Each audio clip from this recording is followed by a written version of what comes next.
He's an Edmond businessman with a lifelong passion for Yellowstone and Grand Teton National Parks. For generations, Ted Garland's family has explored Yellowstone from their private cabin right outside of West Yellowstone. Garland has a top-selling Yellowstone guidebook, now in its 11th edition. He also has the #1 rated podcast about exploring the park. But recently, Garland was sentenced to a week in jail. He was also fined and lost his permission to enter Yellowstone in 2021 because of violations at the park. And there is some irony here. After those violations, park officials are hoping he'll now help their campaign to educate visitors about what you can and can't do in national parks. And Ted Garland is joining us in studio.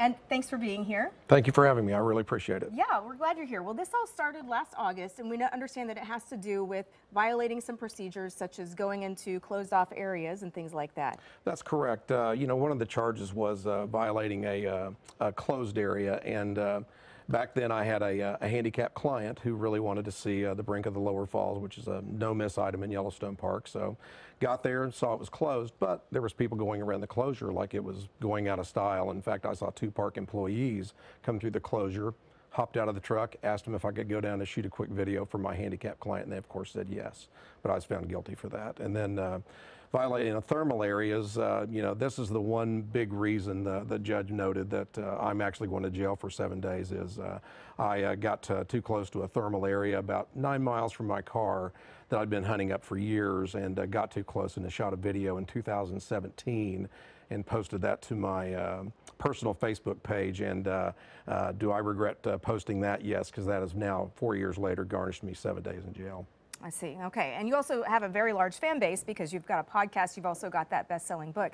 The judge saw what kind of platform you had. So what did he request of you?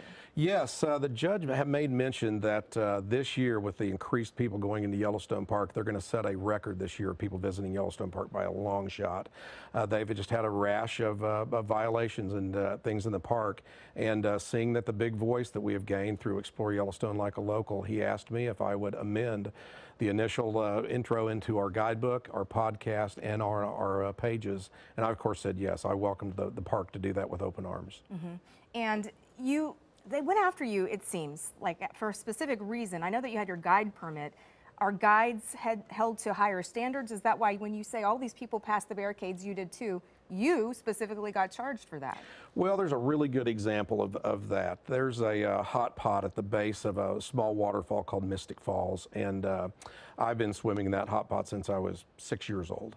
And there'll be 50 to 100 people swimming that hot pot today, and every day all summer long. And I got convicted of 2 counts for moving a rock, a thermal feature, or a mineral resource, excuse me, in there, and for that I was found guilty on 2 counts, even though everybody that goes in there is going to move a rock to control the temperature. But yeah, because I have a guide card, I wasn't guiding anybody, but because I have a guide card in my wallet back in the truck 4 miles away, I was found guilty on 2 counts. Okay, it seems they really targeted you and went after you. Yeah, very much so. Okay, and we hear about vandalism all the time from visitors in places like Yellowstone. Some say we need more restrictions, not less, to protect our parks, but what do you think? It doesn't make any difference about restrictions. It's just simple numbers. There's going to be between 50 and 70,000 people going to Yellowstone Park today and every day up until Labor Day weekend. And the Park Service is just strapped for funds and money and employees. And there's going to be less than 100 rangers with boots on the ground in Grand Teton and Yellowstone Park to watch after those people. They simply can't do it. It's impossible. And so what we did at the bequest of the Park Service was we added a chapter in the guidebook and the podcasts about how to be good stewards of Yellowstone Park and how for visitors to police the park in the moment with their cell phones.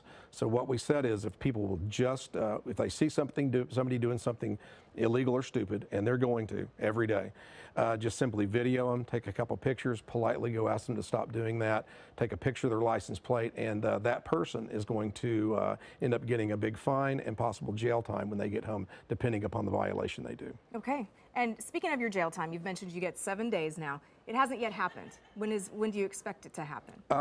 I'm still waiting to hear back from who I call and who I contact, because I promise you, if I could have gotten it over with by now, it'd be over with by now. That's something you want to get on with your life with. I'd just like you to get that behind me, I promise you, for sure. What's your podcast called? Explore Yellowstone Like a Local, guidebook and podcasts. Okay. Ted, thank you for coming on today. Thank you for having me. I really appreciate it.